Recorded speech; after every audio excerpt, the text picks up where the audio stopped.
The Unplayable Podcast is proudly presented by Qantas, the official podcast partner and the official airline partner of Cricket Australia. Once again this season, Qantas is proud to be flying Australia's cricketers as they take on the world.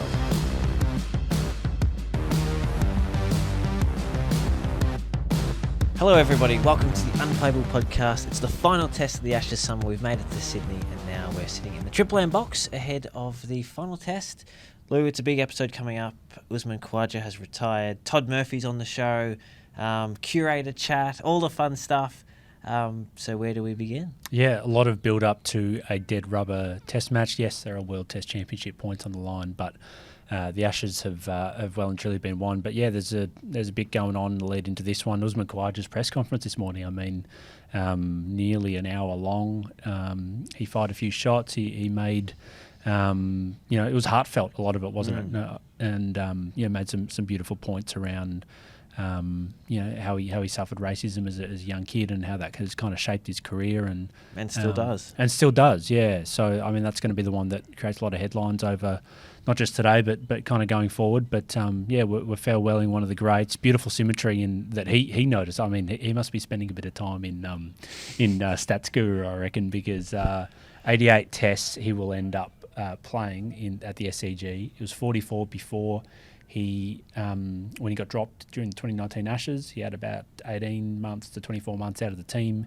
And since his recall at this ground, the SCG, during the 21-22 Ashes, he will have played 44 tests. So amazing. Really nice symmetry for all the cricket stats nerds. And there's a few. There are a few. There's some great coverage across all of cricket.com.au and the CA Live app, of course, honouring Khawaja. Dropped 7 times in 8 years before he got that run after those twin tons, as you spoke about. A very long press conference. You can watch it all as well on our channels, Lou. For those who don't have 50 minutes to spare, what sort of were the main talking points out of it?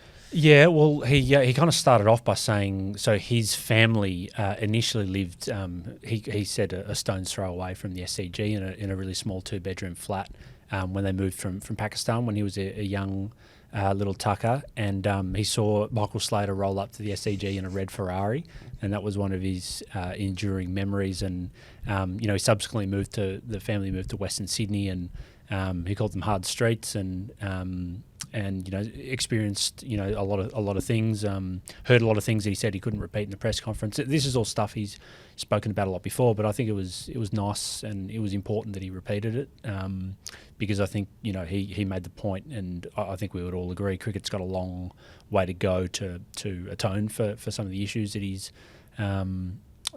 encountered and which a lot of people still do encounter.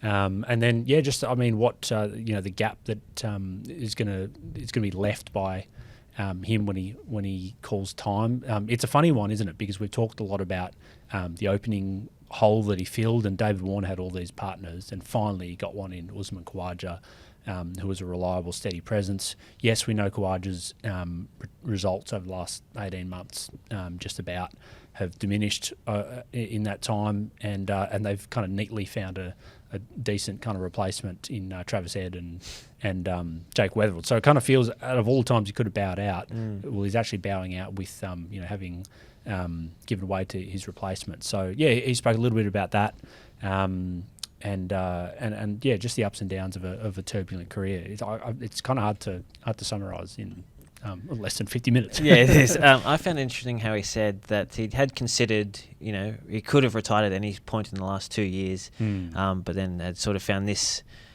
point of the cycle, I suppose, to call it, given that the next big series, India and England, aren't until 2027, and there are some less scrutinised series for Australia coming up. Neat term that he used, wasn't it? So, Bangladesh, South Africa and then New Zealand are the next ones. He's going to be hard to replace because openers, as he also mentioned, they have lower averages than middle order batters.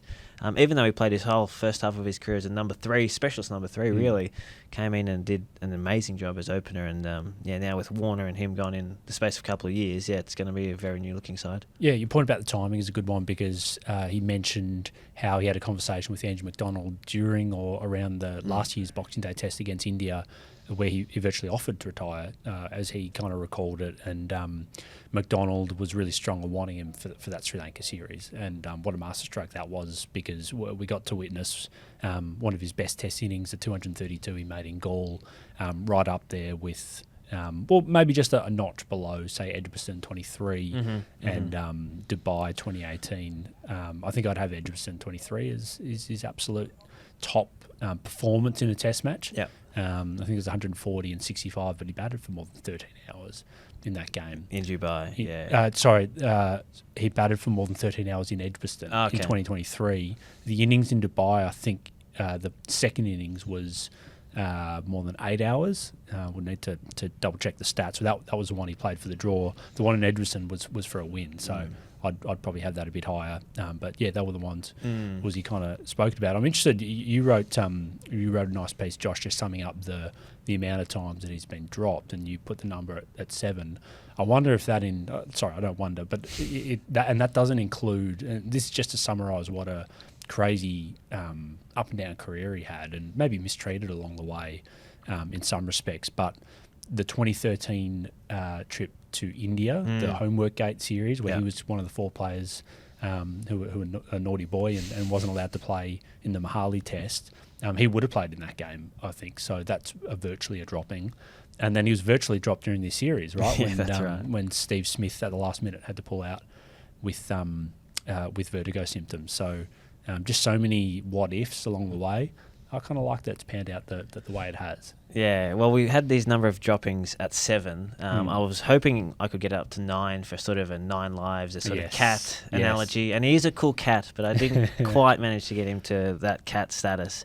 Well, if we talked about it, I mean, if you'd added those 2 in, it could have been 9. We could have got to 9. We could have got to 9. And yeah, it was the fact that he was left out of that Adelaide Test before Steve Smith obviously had to pull out that sort of also gave him the nudge to say, well, maybe it is my time to call it. So yeah, it's the end for Usman Khawaja. 1 final walk down, or maybe 2 final walks down those famous stairs from the members' pavilion here. And what an amazing record. He's got 3 centuries against England at this ground, including one back in 2017-18. So who's to say he can't do it again? Yeah, and the way he was able to conquer some spin issues in the subcontinent. He's such a contrarian, and he's so confident. This is what makes him such a good player, but he's so confident in his own ability. The way he speaks about it as if, everyone was writing me off against spin. But there was legitimate issues there. Like he went to Sri Lanka in 2011, first up, and it was early in his career, probably struggled there, understandably, but I think it really came to the fore in 2016 when that Rangana Harath series, and he got everyone out. He got everyone out. I mean, he made even Steve Smith struggled in that series, or didn't quite have the same output as what he'd normally have. And that's when you kind of saw it. He got dropped again in Bangladesh in 2017, and I think there were issues against spin. But to his credit, and to Justin Langer's credit, I think it was one of the people he kind of thanked for him kind of giving him the belief that he could succeed. Like, he developed the reverse sweep. He just became a much better. He played a lot more off the back foot. That was really noticeable when he went to Pakistan in 2022. And just had a game that succeeded. So a guy who had failed several times, then was given the opportunity and succeeded in the toughest conditions, probably in Test cricket. So that's a great lesson for any Test batter. Definitely. Finishes with 16 Test centuries, maybe more if he gets another one in his final, including overseas in England and in India and in Pakistan and in Sri Lanka and in the UAE and in New Zealand. So that's pretty much all conditions around the world he's conquered. So what are we missing? Bangladesh, Zimbabwe. He only played 1 Test in Bangladesh. I know that from having a look last night. And I think the West Indies, he didn't quite get there. Yes. But they were pretty tough pitches when they were last there. I think if anyone opening the batting in that series cumulatively made 100 runs over 6 innings, that was a win. That should be counted a Test century given some of the wickets they were playing on. He opened today's press conference with a bit of a speech. Let's just play that now in case you missed it earlier. Just bear with me, I've just written something. Funnily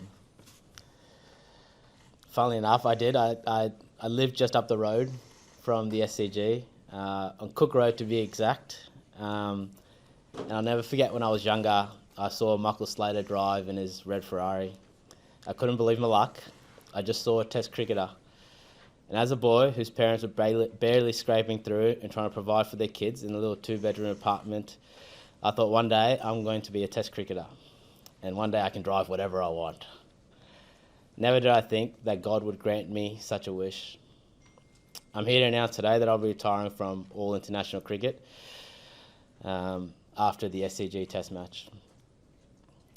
God, through cricket, has given me far more than I ever imagined. Sorry, this whatever's writing this is really frustrating. I'm going to move this here.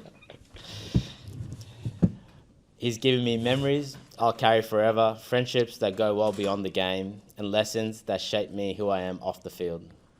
But no career belongs to one person. I obviously had a lot of help. To my parents who are over there, thank you for your sacrifices that never made the highlights reel.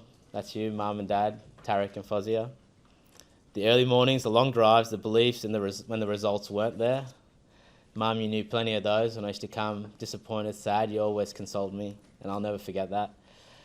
Dad, you always said that I would play for Australia one day. Even though sometimes I didn't believe in myself, you taught me values before ambition. You taught me to be humble, always respectful, and treat everyone as equals no matter what. And that grounded me through everything that followed. I hope I repaid your sacrifice in leaving everything behind in Pakistan to come to Australia to give us kids a better life. 88 test matches, Dad, isn't that enough? Okay. To my brothers, Arslan and Norman, I want to thank you for the countless hours you spent in the nets, the backyards, everything you did, even down the road here in Centennial Park, where you give me that token 5 minutes bat at the end of the day. Without your time and effort, I wouldn't be here, nor would I have my pull shot, because all you did was bump me. But you always instilled in me that my journey would be tougher than the other kids. And if I wanted to make it, that I had to work harder than everyone else, score more runs than the rest, and make sure that I don't give them any excuse not to pick me. I'll never forget those words, and you were 100% right. Rachie, my beloved wife, this journey has asked more of you than it's ever asked of me, particularly since you read everything that goes on in the press. The missed moments, the long stretches apart, the pressures that come with this life and taking care of the kids on your own. You carried our family so I could chase my dream, and I'll always be grateful for that. And don't worry, I know how you always remind me that all my international centuries came after I met you. You truly are one of my greatest blessings in life. You changed the path of my life, and you definitely changed the path of my career. And I thank Allah every day that I got to share this journey with you. I love you so much. To my kids, Aisha and Isla, you gave me perspective and reminded me of what really matters. Win or lose, everything I did out there, I hope one day that you'd be proud of what I achieved, but also what I was like as a human. I'll continue to buy you chippies and give you lots of lollies when Mum isn't looking, don't worry, because you know I'm a sucker for hugs and kisses. To Rachel's family, including John and Michelle, Rachel's parents, thank you for all your support and time spent over the last 10 years. I'm truly blessed to have such a great extended family. The fact that Rachel's brother and dad both love playing golf is just a bonus. And probably half the reason why I married you, Rachie. But I tell you what, next year's going to be a bad year to be a Titleist Pro V1 because I'm going to be playing lots of golf. And there's nothing you guys can say about it. To Bill Anderson, my friend and mentor, thank you for believing in me before the numbers did, for your honesty, for your patience, and your guidance and your path when things weren't clear. You helped shape my career, but also my character. To my teammates, coaches, support staff, it's been a privilege sharing dressing room with you. You make the hard days manageable and the good days unforgettable. Cricket is a team game, but more than that, it's a people game. And I've been incredibly lucky with the people I've gotten to be around. Along the way, I've learnt that not everything in life is in our control. I train my best, but then it's all up to Allah. And Allah is the best of planners. If He wasn't, I wouldn't be here right now. This game humbles you. It tests your patience, your resilience, and your character. And if you're lucky, it teaches you gratitude. Even on days that doesn't go your way, alhamdulillah always. I hope I've inspired many children along the way, particularly those who feel that they are different, those who feel that they don't belong, or those others tell that they will never make it. I felt all these things growing up and trying to be an Australian cricketer. But seeing is believing. And I'm here to tell you that you can do whatever you want. You just got to keep trying. Never let anyone convince you that you can't, because if they do convince you, then you never will. I'm a proud Muslim coloured boy from Pakistan who was told that he would never play for the Australian cricket team. Look at me now. And you can do the same. As I walk off for the last time, I do so with gratitude and peace, or as we say, salam. Grateful for the journey, the people, the lessons. Thank you for letting me live my dream and for sharing it with me. And so those words from Uzi Khawaja, you can watch the full press conference on cricket.com.au if you're so inclined. 'Cause it is a really engaging. It was an engaging 50 minutes or so. But before he kind of made that speech, his family we're all kind of waiting for him to come in. And I think not everyone was 100% sure if he was going to retire or not, or if he was going to declare that he was going on. But I think when we saw mum, dad, his two daughters, his pregnant wife, his brother, I think there was a close friend in there as well, when they all came in with it. And he's probably not going to play on, and he's just invited them along for the ride. But that was really sweet. And then those two girls, they must be 3 or 4 and maybe 5 and 6, I want to say. They were the most well-behaved young children. They sat there the whole 50 minutes without making a peep. I thought, absolute A-grade behaviour from two youngsters, and then we got to see them kind of all embrace after it, and the two little girls got to sit up on the stage with Uzi, and it was a really nice moment to kind of see that, I thought. Definitely. And then afterwards, the whole family went out onto the surface here of the SCG, got some nice photos in front of those famous stands, sitting down on the turf, and it had Adam Lewis, the curator, looking over. He was busy at work in the middle of the SCG, and he also... Thinking, get off my lawn. And he was also asked some questions today, Lou. Obviously, there's a lot of interest in what's going to happen out in the middle. We had a look today at the surface. It looks very green, but of course we are 2 days out.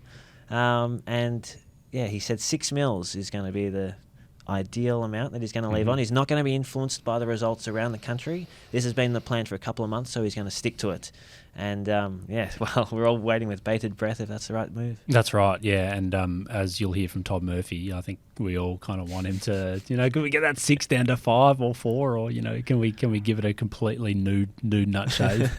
But no, it is, and it's admirable that he's taking that approach. Like what happened in Melbourne, shouldn't really have a bearing on what happens here. And yeah, it's a really tough one. It's a tough one to kind of follow up. I mean, they've had challenges a little bit here. Like it hasn't. I wouldn't say it's been a great test wicket the last couple of years. It was the lowest rated of the pitches of the 5 for last year's Border Gavaskar. It got a satisfactory rating. All the other ones got very good. It was a 3-day test here. You'll remember that was the one where Steve Smith. I think we all thought he was going to get to 10,000 runs. He was only about 9 away, and I think Prashid Krishna got him out in the nervous 9,999 Ts. Hopefully I've got the right amount of syllables there. So yeah, it has been seam friendly here, and I think ideally everyone, Cricket Australia would like it to go the journey, but there's not much that Lewis can kind of do at short notice. Like you can't just all of a sudden prepare a new wicket. And yeah, you don't want it to be a reaction. I think, I kind of think, tell me if you agree with this, Josh, but I reckon Curates might already be doing this, but I feel like the magic number is can you get it to 4th, late into day 4? Like if that's kind of what you aim for, and then you're building in some leeway either way. Like if it ends up being more seam friendly and the teams play more aggressively, maybe it only goes 3 days. If you get some rain or whatever, you push it maybe into a 5th day. I think that's kind of the magic number. Yeah, I think you're right, because if you're aiming always, and of course everyone wants it to end in the final session of day 5, but if you're aiming for that and you get it slightly wrong, and then it's going to be a draw, and then if there's rain again. So yeah, probably best to pull it back a little bit, but of course I've got no idea what I'm talking about. I don't know how to roll the wicket, let alone prepare a whole block of pitches, so it's an amazing work what they really do. They do, yeah, and it's I think a lot of the English journos come over here and they think it's very funny that we speak to the curators before every test and ask them how many mils of grass, and I think it's a respect for the profession that we we value so highly what they're able to do, and we value Test cricket so highly, and it's such a big deal for each of these venues, each of the grounds to kind of have a Test match, and they want to be, put themselves on show. So fingers crossed Adam Lewis can do that this week. With everything else going on this week, Lou, it feels like we haven't given any thought to the selection of both sides. But we've had a good look at training over the last couple of days. The entire Aussie side was out there today going through their paces. All the quicks had a bowl, all the batters were in the nets. Where are we thinking they might go with selection for the final test? Always an interesting one. We were keeping a bit of an eye on Cameron Green earlier on. He has been hasn't had a great series by any measure with the bat.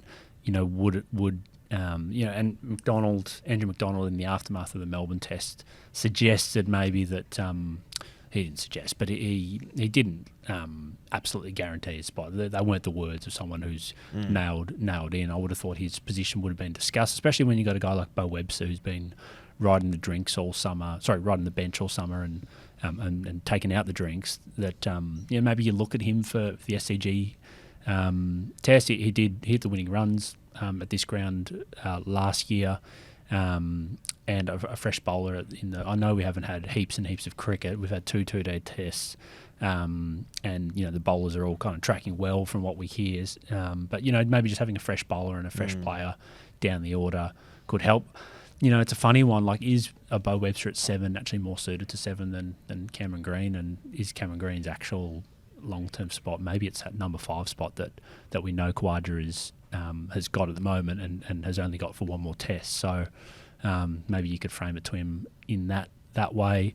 I hope Todd Murphy gets a run. Like, if they and it will be pitch dependent, right? Like, if they play 4 quicks, it's like, all right, strap your seatbelts in. We're only going for 3 days maximum, and then it's probably a Nisa versus Jai Richardson consideration for that 3rd quick spot.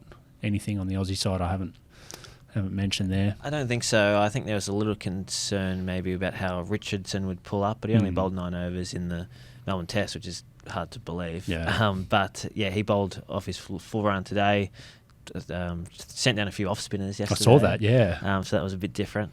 But he looks good to go, and I'm sure he can back up after a 2-day test. Brendan Doggett, again, he's still around the group, so he'll be there and thereabouts. But I wonder if there's also the opportunity for, let's say it is looking like a seam-friendly pitch, could they play Webster as the 4th quick and bat him at 8 or something like that? Yeah, and these are all the things they'll be talking about, because I think if it is a Webster at 7 over Green, then you look at Michael Nisa's spot. It would feel harsh on him, but maybe you can go, well, Webster can kind of give us 70% of what Nisa does with the ball. He's obviously the better batter. And then you go, well, we can get a quicker bowler in there.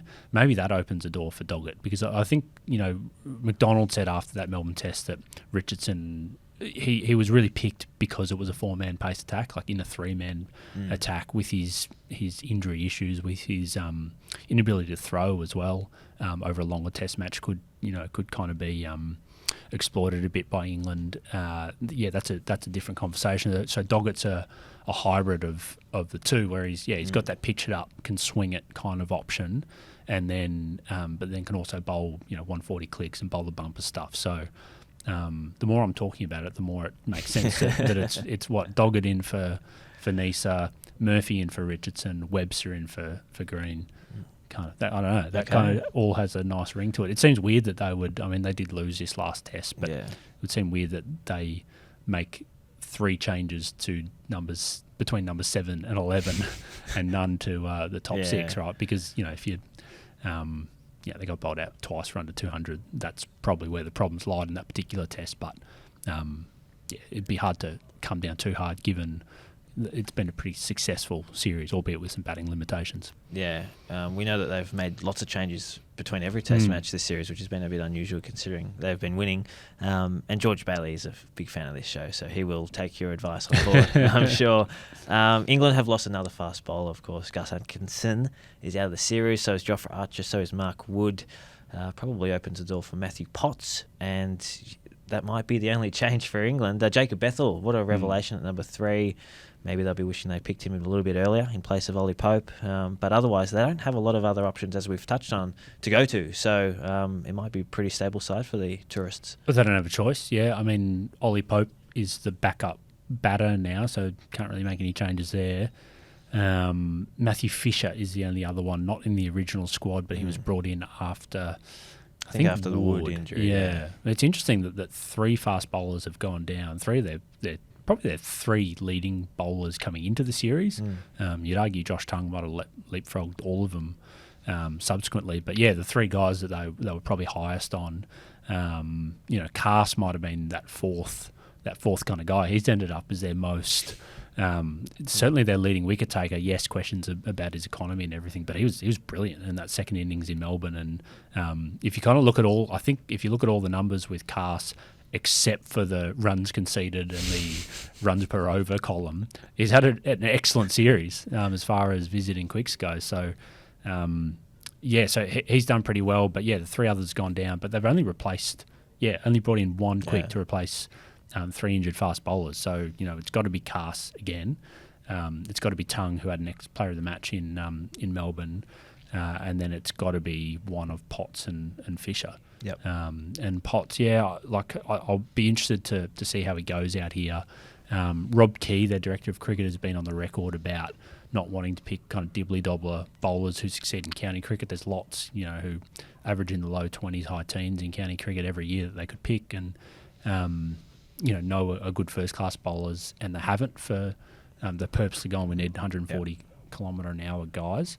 And Potts is, Potts I think is more in the Nisa Boland kind of speed range, and I think that's where it's important to have this distinction around the conversations and kind of point out maybe a flaw in England's thinking. Like the conversation isn't 140k or nothing. Like you can still do a lot of damage in the high 120s, early 130s.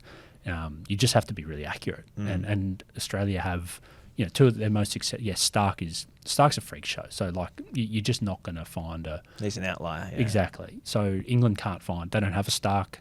They haven't had a left arm fast bowler in years, let alone one who is as durable and as quick as Mitchell Stark. So.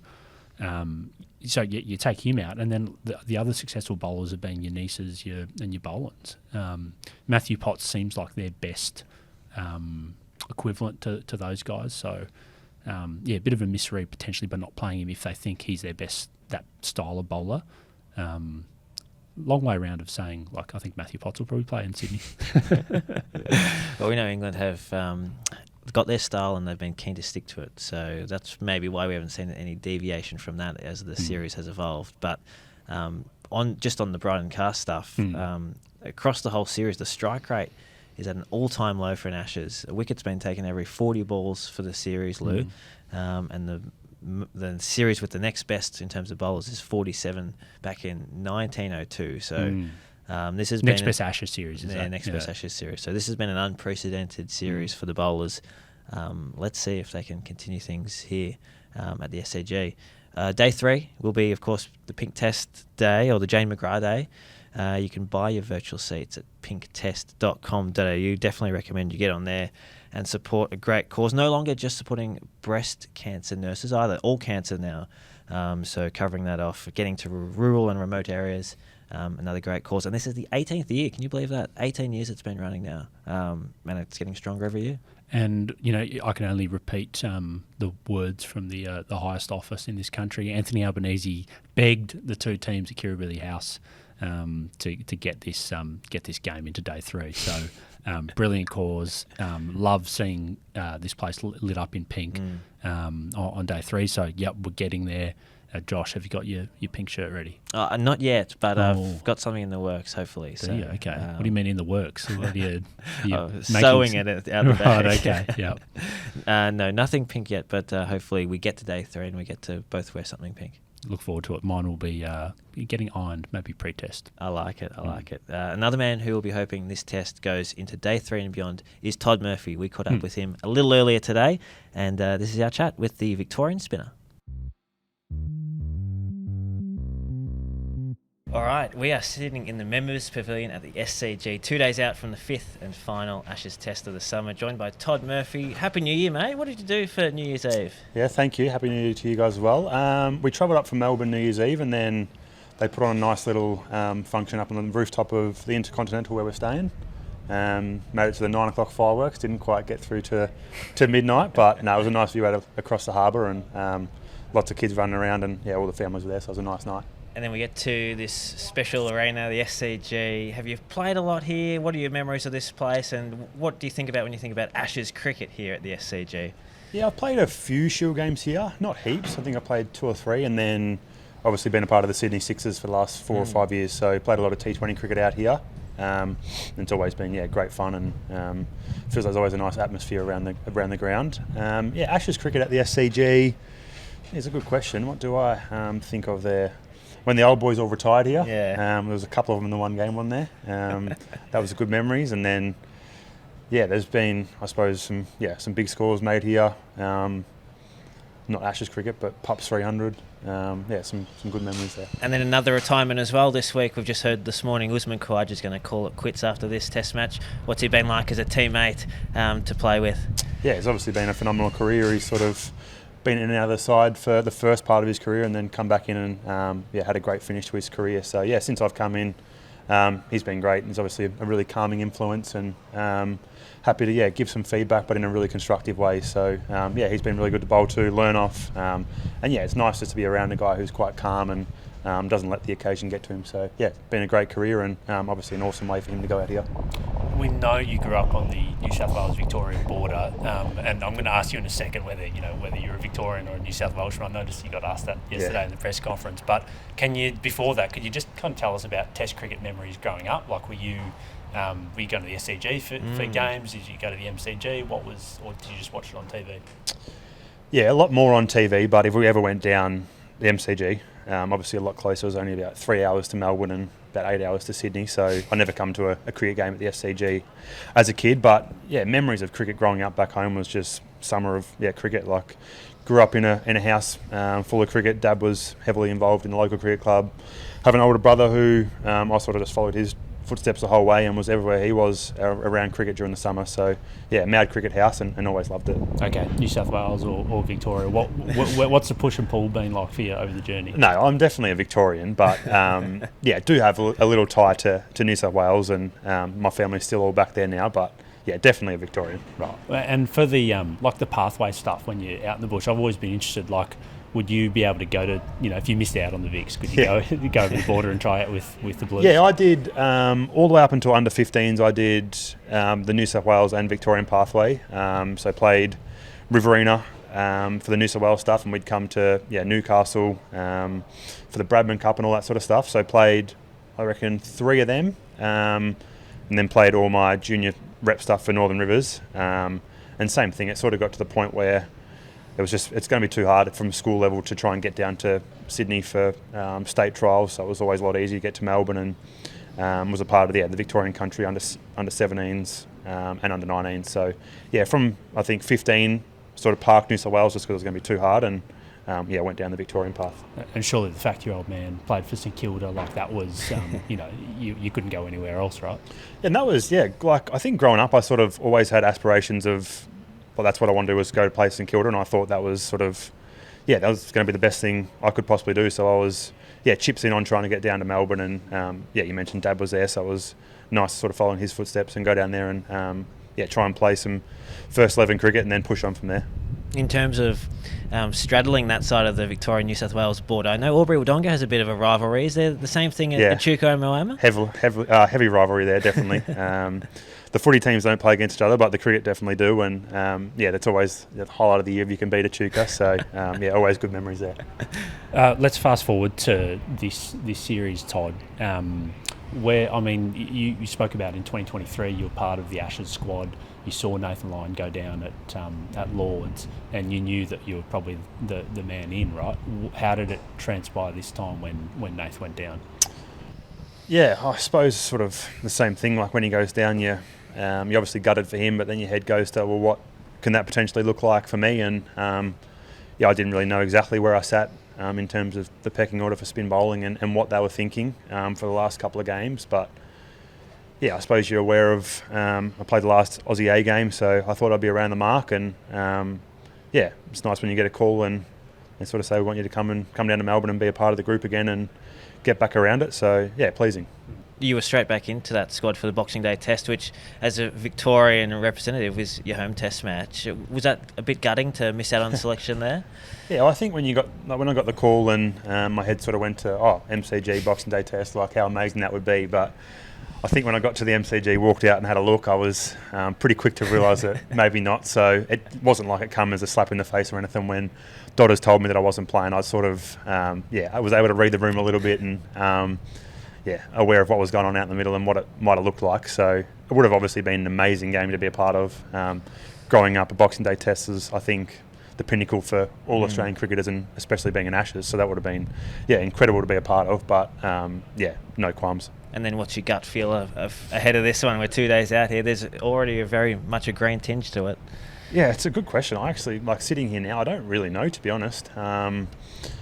The conversations have been sort of around that, and they're not really exactly sure what we're going to get and how it's going to play. But my job is just to prepare to play and make sure I give myself the best chance if I do get selected to go out there and do well. So my head's in that frame at the moment, and then wait to see what decision they come to, and if not, then support the boys the best I can, and if I do, then awesome. Can you talk to us, Todd, a little bit about the journey from 2023, where you've played in the series against India, done really well, got Virat out a bunch of times, and then really held your own in that Ashes series too. The journey with your bowling from then to now. Yeah, I think I said it yesterday. I think I was aware that obviously I had those opportunities and understand the fact that back in these conditions and a lot of places around the world that you're only going to need one spinner to be a part of it, and Nath obviously wasn't going anywhere and all that. So I understood that I was, back to Shield cricket and had to try and work away, which was, I think, the best thing for me as well, to go back and sort of be able to work away in the background a little bit and, try and keep evolving. I was only 23 the last Ashes series, so I felt like I still had a lot to learn and develop. And, so it's been a couple of years of just, trying to learn my craft and help contribute to Victoria and try and win games for them as well. So, it's sort of been just along that journey, and then there's been some nice opportunities along the way with some Aussie A cricket, a little bit of county cricket as well, just to try and get experiences in different conditions and try and just keep evolving my game in different parts of the world. And kind of going, thinking of those different conditions, I heard you played in that, or you speaking about that A series in India at the start of this summer.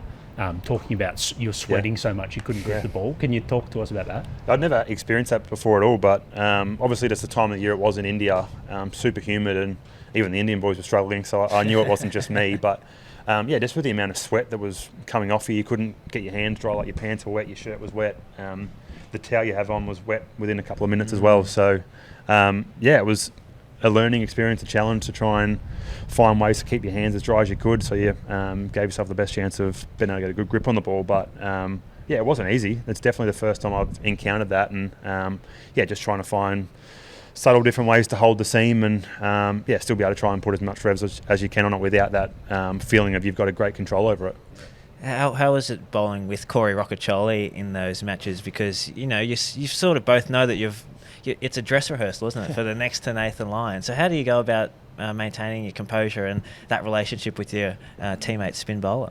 I think A cricket's been super for that. It's sort of you go away with different guys and you can bounce things off each other. And I think when you look at it, you separate that sort of stuff and you sort of try and work together and hope that one day you're back in India playing Test cricket together and try and build that relationship early and throw different ideas at each other. We've obviously got different strengths and different weaknesses, so just try and bounce that off each other and have open conversations around what he's trying to do, what I'm trying to do, what we see the batter's trying to do, and I think we complement each other quite well in a different sense as well, so you can pose different challenges to batters. So it's definitely in those A series, you're not over there and worry about the blokes doing well and all that sort of stuff. You're trying to work together and work out what's best works for you and how you can help each other. And I suppose we spoke about yesterday your flexibility and how you want to get more versatile in different conditions. To somebody who hasn't seen you play a lot, and it will be if you do play your first test in Australia, what would you say are your strongest attributes as a spinner? I'd like to think I've got a good game sense and understand sort of the tempos of the game, and I think that's quite important as a spin bowler, trying to read sort of the situation of the game and what a batter's trying to do. And I think I've just got enough subtle variations there without changing too much that I can sort of pose different questions to batters, and it won't always look the same as what I suppose Nath is with just his best ball the whole time. I might be slightly different and try a few different things. Just try and get a read on the game and try and just throw different things at the batter. Can you tell us about the shoulder problems you've had, Todd, and when did they kind of first come up? How did they affect your bowling, and how have you kind of been able to overcome them, if you have? Yeah, it was sort of just at the back end of that Ashes series when I had a massive sort of 12 months, and I think going into that Indian series I only played 4 or 5 first-class games, so I probably wasn't physically ready to have a big amount of Test cricket. Obviously, it was awesome to get the opportunity, but it sort of come to the point where it was just workload, and I just bowled a lot across that 12 months, and it sort of just caught up with me a little bit, and had some tendon damage and some instability in my shoulder, which was just sort of affecting the power I could get out of it. And obviously, being a spinner, you rely pretty heavily on your shoulder, so it was a challenge, and especially at like 22, 23, I probably had never been through anything like that before, and you want it just to be a quick fix, and you want to feel good again, and you don't understand why it's happening and why it feels like that. So it's just about I suppose letting it take its toll, and understand it might take a little bit of time, but invest now, and hopefully I can put it behind me moving forward, and be able to cope with the difficulties of playing a lot of 4-day cricket and 5-day cricket, because that's what I've always wanted to do. So put in some really good strength work and a lot of different rehab stuff to try and get it to the position where it can cope with long format cricket. And it's still now I'm still working through it, still do a lot of rehab for it and get a lot of treatment through it, just to try and give it the best chance of getting through games. Is it the biggest challenge you've had, Todd? Because we looked, you mentioned you made your Test debut off not a whole lot of first class cricket and have gone from strength to strength otherwise. How has it been your biggest challenge? I think so, and I think it's just when you've had a taste of playing Test cricket, you desperately just want to get back there as well, and then back through Shield cricket, trying to navigate through a little shoulder issue and wondering why it wasn't feeling good, why the ball didn't feel like it was coming out of my hand how I wanted it to, and probably getting a little bit frustrated with myself in that sense. So it was difficult, but I think a really important learning as well, and I was lucky that Victoria supported me really well. Bucky Rogers, Dave Hussey were awesome through that period, and just said, we want to give you a chance to step away and get it right. Don't try and chase through the pain, and go and get it right, and we know we can get you back and try and get you back bowling the best you can again. And it feels like over the last sort of 12 months it's been that way. So you played 6 tests in 2023. One of my enduring memories of that Ashes series was you with the bat hitting Mark Wood for a couple or 3 sixes maybe at Leeds. Can you talk us through that particular moment of play, because he was bowling gas in that match? Yeah, that was the last test at the Oval. Oval, yeah. Yeah, I don't think I would have been pulling him at Leeds. That was absolutely rapid. But I always enjoy batting. So I think we're a little bit behind the game there as well. So it was nice to put on a good partnership with Paddy. I think it gave us a little bit of a first innings lead as well. So I think it's as a bowler, I know how frustrating it is when tail enders can make runs. So always try and put price on my wicket and try and contribute as much as I can. Are you calling yourself a tail ender, are you? Oh, definitely, no doubt about that. Comfortable at number 10 or 11, so that's my role. And is it true you were a medium pacer yourself before you started bowling spin? Yeah, well, back to that last question, I was sort of a medium pacer that always thought I'd be a left-handed batter for Australia if I ever played.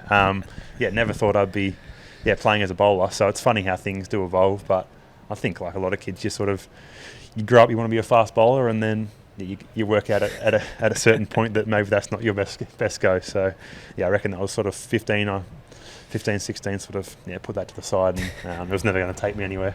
I've heard Craig Howard, your spin mentor, tell this story that he was watching you bowl at a pathway trial. He was there with his son in Bendigo, and saw you mucking around bowling off spin, and goes, "There's your best off spinner," to the coach. Do you kind of recall that happening? Yeah, briefly I do. I remember that session, and I sort of always tinkered with bowling spin in the nets. Sort of from 14, I reckon, where I was just like I couldn't be bothered bowling medium pace all the time on those hot summer nights. So always tinker with it. And then I do remember that that was sort of first sort of brief introduction to actually working away a little bit at it. And I didn't really know how he was at that stage, but got the feedback that Craig thought there was something there, and I was like, oh, that's quite interesting. Sort of went away and kept tinkering with it a little bit, but still kept bowling medium pace sort of in games and that sort of stuff. And then I reckon it was the next year after that I moved down to Bendigo to play cricket, where Craig was captain of Sandhurst Cricket Club, and got a full year with him before I went down to St Kilda. Just being able to, I was only training down in Bendigo sort of once a week, maybe twice a week, every now and then with school and all that, but just getting that constant, I suppose, work with him and just sort of learning off him and what he was seeing and thinking, and that's sort of where my off spin sort of started. Yeah, I mean, do you count your lucky stars a bit? Going like you grow up in a reasonably remote part of the world, not just Australia, and in your backyard is this world class spin coach. Yeah, it is pretty cool, and I guess that's one of the beauties of the country is, like, Craig saw someone there that I thought was worth working with, and he was so giving with his time as well at that stage, and just had a real passion for spin bowling and wanted to see everyone that could do it give it a good crack. So 100% like to have someone like that only an hour away from me was super lucky. And then it sort of was funny how it worked. Like, ever since I started working with Craig, then he was sort of the spin consultant for the pathway stuff for Cricket Australia. So throughout those national carnivals was still being able to chat to him, and then under 19 World Cup he was around. We had a lot of little different trips to the MRF camp in India where he was there as well as a spin consultant. So it was sort of just one of those ones that seemed to just align really well, and being able to build a really good relationship over the last 10 or so years to where he's helped so much. Can I ask specifically about this year, the work you did with him in August? Can you talk us through what was going wrong and what you did to fix it? There was probably just a couple of things that was creeping in when I was over in county cricket. Wasn't loving how I was bowling, and it just sort of felt that I lacked a little bit of energy on the ball, and I didn't know why, because I felt like my energy within myself was really good, and it just felt like sort of the end product wasn't exactly where I wanted it. And sort of was chatting to Craig the whole time I was over there, and he was just throwing a couple of things at me, and I was looking through it, and it's a bit different over there. I didn't have access to to review my footage, so I was sort of trying to go back and watch YouTube live streams and that, but it was quite hard to sort of get the right angles of what we were trying to work through and understand that. So when I got home, it sort of just worked out that he'd finished up with Sri Lanka as well, so he was back in Bendigo, and we just chatted and worked out a Sunday that was going to work, and I just got in the car and drove to Bendigo, which was only 2 hours from home, so it wasn't too bad. Went down the Sunday morning, and it was literally only an hour and a half of work that we just tinkered with a few different things, some alignment stuff, and just trying to get all my energy directed the right way, and just get my arm path coming back through where we wanted it to. And it was sort of an hour and a half of work and just some vision stuff, and then it was sort of just back onto me to go back to Melbourne, back to Vic training, and sort of be able to drill the stuff that we worked on there. And it felt like from that point onwards I sort of was back to what I was doing. I felt like I was in good positions again, and felt like I had the energy back on the ball that I sort of was looking for over the last sort of year and a bit. So I think back to what you said before around my shoulder, it felt like I was maybe just overcompensating for the lack of power at a time where I was trying to create it in different ways, but that got me into bad positions. So now that I trust that I've done a lot of the work to get myself back to a position where I feel like I'm physically strong and can do all the stuff with my shoulder, was okay, what have you sort of gone away from here, and how can you just get back into better positions and trust that you're going to have the power in the right spots. That's really brilliant. And was all this done like in a syntho net? Right. Just at Sandhurst Cricket Club back where we both played, and one syntho net with Craig had his iPad out and a bag of balls, and just bowling to an empty net, and just sort of back to real basics, but sort of just rediscovering what it was. And that's probably the biggest thing that I sort of get from Craig, is he's sort of known me from when I started to where I am now, so he can see those small little things that have changed that maybe I don't even feel. So that's been the best part of it.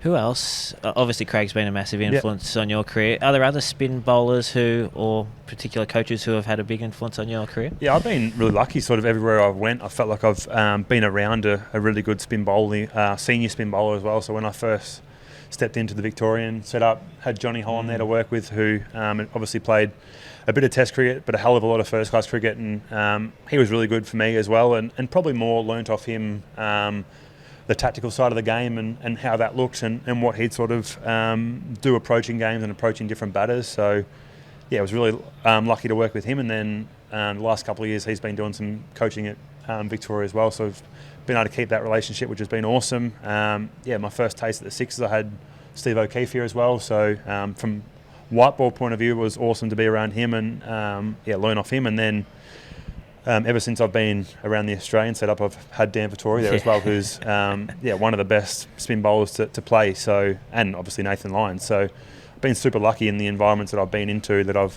had those sort of guys around. So yeah, it's always great to bounce ideas off those guys who have had the experiences and seen a lot around the world, and just learn off them. And I can't say I've ever seen Craig bowl in his days for Victoria, but according to his online profile, he's a leg spinner. Did he ever try and convince you to bowl leg spin in your early days? No, so when I was playing with Craig, he was an off spinner right at the end of a career. I think. Is that right? Yeah, so he started as a young leggy, and from all reports, bowled a beautiful leg break, and then I think he had similar he had really bad shoulder stuff where he went through some surgeries and that, and I don't think he ever rediscovered his best with his leg spin, so then he reverted to off spin, and I think he was quite close to playing for Victoria as well as an off spinner. So he's obviously, I think that's what makes him a really good coach as well. He's got sort of both aspects covered really well, and can sort of he's really coachable to different guys. So he was a really nice offie when I was playing with him as well. He made some country cricketers look quite silly. Apparently, the emergence of a young leg spinner named Shane Warne didn't help his development either. Right, so that's take a back seat there. What about off spinners around the world, Todd? Like, who have you looked at in the past, and who do you kind of are there bits of their game that you try and take? I think you don't have to look too much further than Nath, and I think sort of the thing that you look at him and what makes him so good is just his adaptability around the world, and it's not changing much. It's sort of he's just found a recipe that works for him, and he can go to any conditions. It can be day one on a green wicket or day 5 on a spinning wicket in the subcontinent, and he'll be ultra competitive. So you don't have to look much further than him. You're always looking at different spinners. Like, loved watching Ashwin bowl and all his sort of subtle variations, and then even as close back as Simon Harmer in the last Test series over in India. Like, just watching a guy like that he sort of hasn't played a hell of a lot of international cricket, but been dominating first-class cricket for a long time, and to watch him go over there and do that sort of stuff, it's always great to watch, and just try and, I suppose, understand different trends of the game and what off-spin's trying to do at different stages in different parts of the world is really important as well in my learning, I think. It felt like we went through like a thing with off-spin like maybe 10 years ago, like everyone wanted to bowl like Ajmal, right? And you had to get that flex in your elbow and push the limits, and you need to learn how to bowl a doozer. But yeah, you're almost saying that Nath has just kind of simplified things for emerging offies. I think so, and I think you look at a lot of the best bowlers in the world, like even the quicks that we've got now, like Paddy and Hoff and that, like they don't change overly a lot, and they're just so good at repeating the same thing and just asking the batters to make decisions off their best balls. So that's sort of been, I think, one of Nath's biggest strengths has just been he's always challenging the batsman's defence and just always in the game. And when you're doing that over a long period of time, you're always going to get your rewards. If we just back up again to the start of the year, the Sri Lanka tour, you headed over there, but then you finished the tour with only one Test. How do you sort of reflect on that, knowing that you would have been hoping to obviously play both? Yeah, for sure. You're going over there, you want to be able to play a role. I think it was no different to anything I've sort of said before. Like, it was obviously awesome to play the first Test and be back in the group again after sort of a year and a half out. So it was great to be back around it, and then you get left out in the second Test, but that's part of it, and I don't think my mindset sort of shifted from that at all. It was just, I still want to keep developing my game, and I know I'm nowhere near sort of the finished bowl that I can get to, so it was just, I suppose once you get left out of a side, it's like, okay, I've got still plenty of stuff to work on, so back to Shield cricket, back to finishing that season in Shield cricket, and then off season you keep working away and you try and give yourself the best chance of the next opportunity you get. Hopefully you're in a better place of with your bowling than where you were when you played your last game. So that's sort of how I approached it, and there was no issues there at all. It was another good opportunity to go to a different country and learn and go from there. And when you head over there, to be it India or Sri Lanka or maybe a ground in Australia that spins a lot, do you get excited by that opportunity, or is there that extra expectation that people think, oh, well, the spinner is going to dominate here. How do you sort of balance that expectation?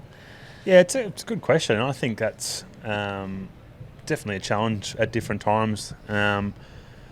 But yeah, obviously you're super excited. It's always nice when you see the ball spin, and you know you're in the game. So, but then there is that added responsibility where it's like, okay, well, these are your conditions now.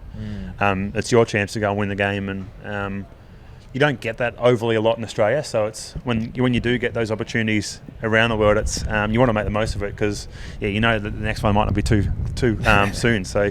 Yeah, there's that added responsibility and pressure, but I think the excitement overweighs that, and you go, "Oh, this is awesome! I want to get in the contest and try and see what I can do." Todd, we're hoping Adam Lewis gets on his lawnmower over the next day or two. I'll go and have a word to him. Yeah, you might get on the mower yourself, and shave a bit of grass on it so we can see you play this week at the SCG. Todd, all the best if you play. Thank you, boys. Cheers.